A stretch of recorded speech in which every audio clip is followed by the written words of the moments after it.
Negeri 4 musim biasanya punya sajian khas setiap musimnya nih. Seperti sajian musim panas yang ikonik dari Korea Selatan. Yang dingin ada, yang panas juga ada. So yummy!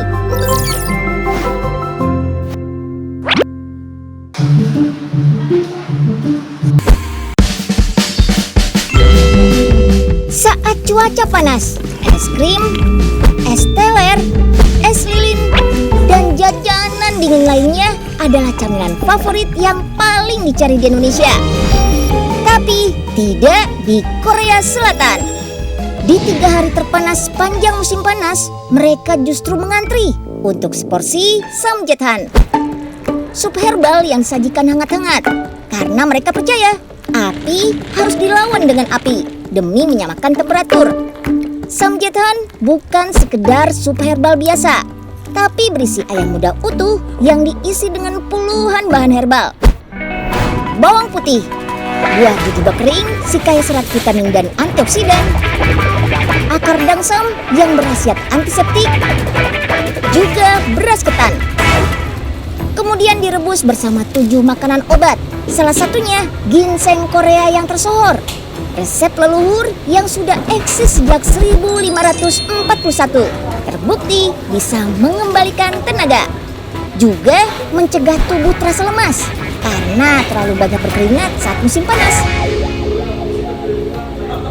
Khasiat inilah yang membuat orang Korea mengganti bubuk ginseng dalam resep samjeothan dengan ginseng utuh sejak tahun 1960-an. Biar khasiatnya lebih greget. Pengalaman berabad-abad dengan si obat hidup abadi membuat orang Korea mengkonsumsi ginseng di segala musim, baik dalam bentuk jajanan, jus susu fermentasi ginseng, ginseng goreng tepung, sampai ginseng merah utuh siap olah, jenis ginseng yang paling populer.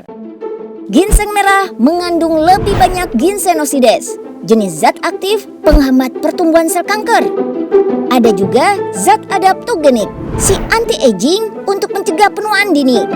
Kedua zat berkhasiat ini hanya bisa aktif setelah ginseng dikukus selama 3 jam dan dipanggang sampai warna ginsengnya berubah menjadi kemerah-merahan. Ginseng merah Korea ini dihargai mulai dari ratusan ribu sampai jutaan rupiah. Mahal bukan karena khasiat supernya aja, tapi juga karena budidayanya gak bisa sembarangan. Ginseng hanya ditanam di dataran tinggi yang subur. Bibitnya hanya diambil dari bunga yang muncul di tahun ketiga. Tanaman ginseng harus sering diajak bicara. Saking sayangnya, petani ginseng sudah seperti merawat anak sendiri.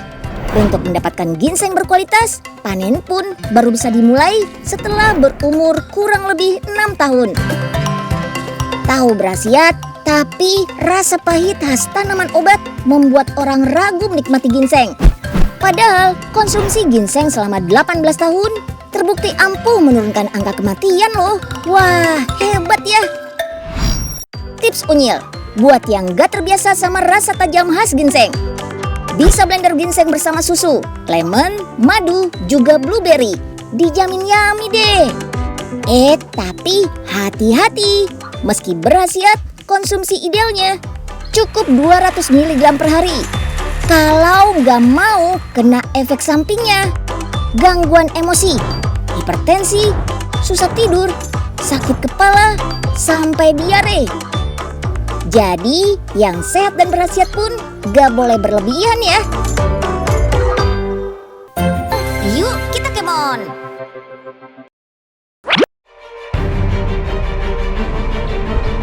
Negara kita adalah penyumbang sampah plastik yang mencemari lautan terbesar kedua di dunia. Ada 185.000 ton sampah yang dihasilkan di Indonesia setiap harinya. Artinya, dalam 1 jam ada 7.300 ton sampah yang tingginya capai setengah Monas. Tumpukan sampah butuh waktu 50-100 tahun untuk terurai. Akibatnya, gunung sampah bakal mencemari tanah, air, dan udara.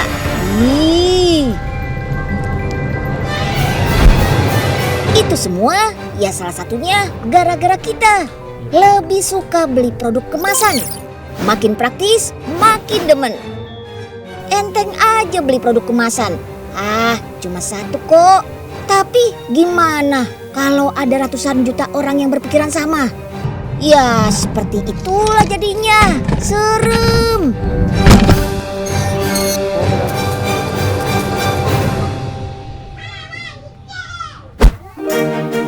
Nah, biar pada tobat kemasan plastik, sekarang bisa loh beli isinya aja tanpa kemasannya. Lebih ramah lingkungan dan pasti lebih hemat. Jasa isi ulang berbagai kebutuhan rumah tangga kayak gini nih yang kita butuhin. Cara gitu kurangin sampah plastik. Yuk kenalan sama orang di balik terobosan hebat ini. Hi, I'm Jana. I'm from Germany and I'm the founder of Cyclos. Hi, I'm in Indonesia to reduce plastic waste from pouches and sachets by offering people the option to refill everyday needs at a lower cost and without the plastic packaging. Ia mengawalinya di Indonesia sendirian dengan membuat website dan mencari tim yang mendukung visinya. Yap, di mana ada masalah sampah plastik, disitulah Kayani menerjunkan diri. Visinya menyelamatkan Indonesia dari lautan sampah saset. Jadi, gimana sih cara kerja dispenser refill ala Kayani ini? Initially, we worked with warungs, and warung owners and also customers really liked the model. But we saw that with a mobile delivery model, we can actually reach a lot more customers, and also people really like getting products delivered to their doorstep. Model penjualannya terus berubah sampai ketemu cara efektif. Dari penitipan di warung, gerobak, sampai pakai motor. Kecintaannya sama lingkungan membawa Kayani berkeliling dunia. Mulai dari Filipina, India, sampai akhirnya berlabuh di Indonesia tahun 2019 akhir.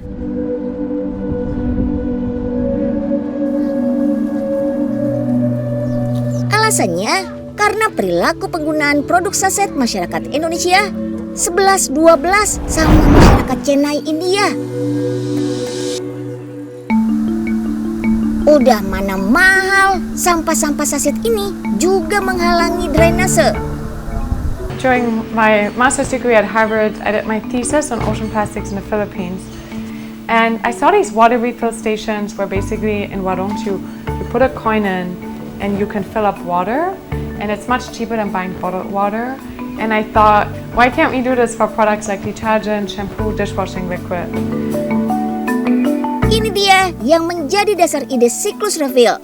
Dan Kayani memulainya pertama kali di Bandung, Jawa Barat. UNYIL acungi jempol deh buat modal beraninya Kayani. Tapi kenapa Indonesia yang jadi negara tujuannya sih, Kak? Even though India has a much larger population of 1.36 billion people and Indonesia of 270 million people, Indonesia is still the second largest ocean plastic polluter in the world. Menyelamatkan lingkungan, cek. Tapi beneran lebih murah, lebih hemat gak nih? Yuk, check it out. Belanja dengan 4 produk yang sama dari minimarket dan jasa isi ulang, selisihnya sekitar Rp2.000.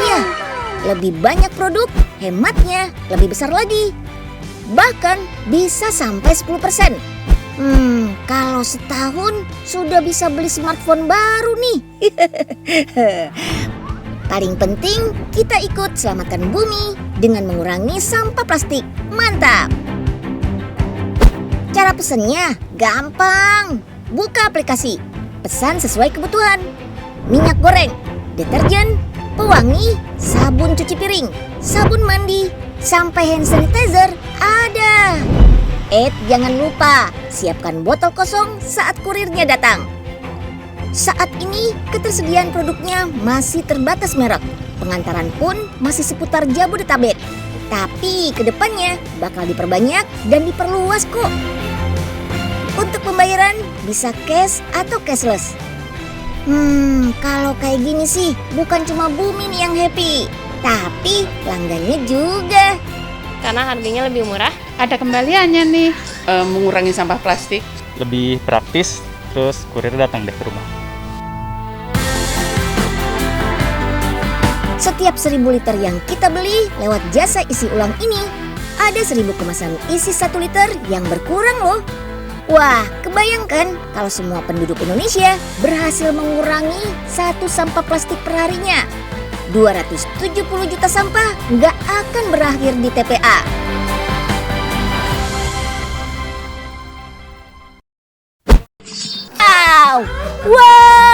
Wow! Keren! Sungguh 2 jempol! Jadi, rahasianya apa sih bisa begitu? Katanya, ventriloquist bicara dengan suara perut. Apa betul? Perut bisa bersuara kayak orang ngobrol? Sebenarnya dari suara perut itu bukan beneran dari suara perut, tapi hanya pernapasannya dari perut. Apa sih? Jadi ya kayak gini aja. Oh, jadi tetap dari pita suara seperti manusia bicara biasa ya? Rahasianya ada di cara olah nafas dan gerakan lidah.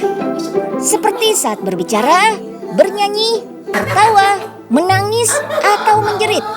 Kayak sulap ya, bisa bersuara tanpa menggerakkan bibir. Kesulitannya yang pertama adalah cara bagaimana kita berbicara tanpa menggerakkan bibir tentunya.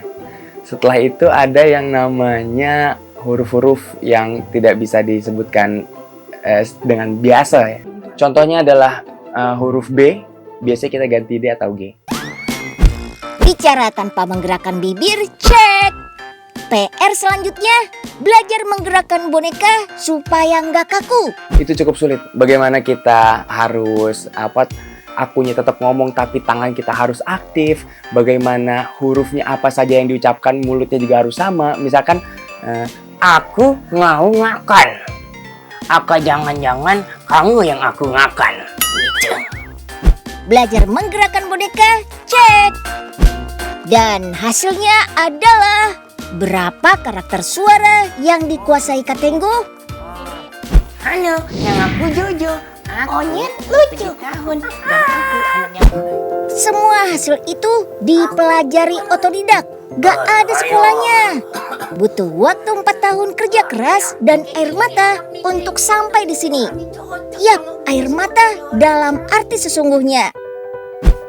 Katenggo terinspirasi dari seniman ventriloquist luar negeri, Pokemon.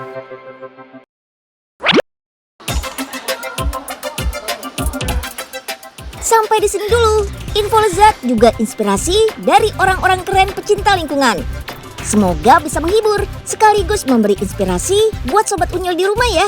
Yuk, bisa yuk. Mulai sekarang kurangi pemakaian kemasan plastiknya. Kan gawat tuh kalau sampah kita beneran numpuk sampai setinggi Monas. Indonesia kita tercinta bisa tenggelam dalam sampah dong. Aduh, jangan sampai ya. Sampai jumpa dalam episode si Unyil lainnya.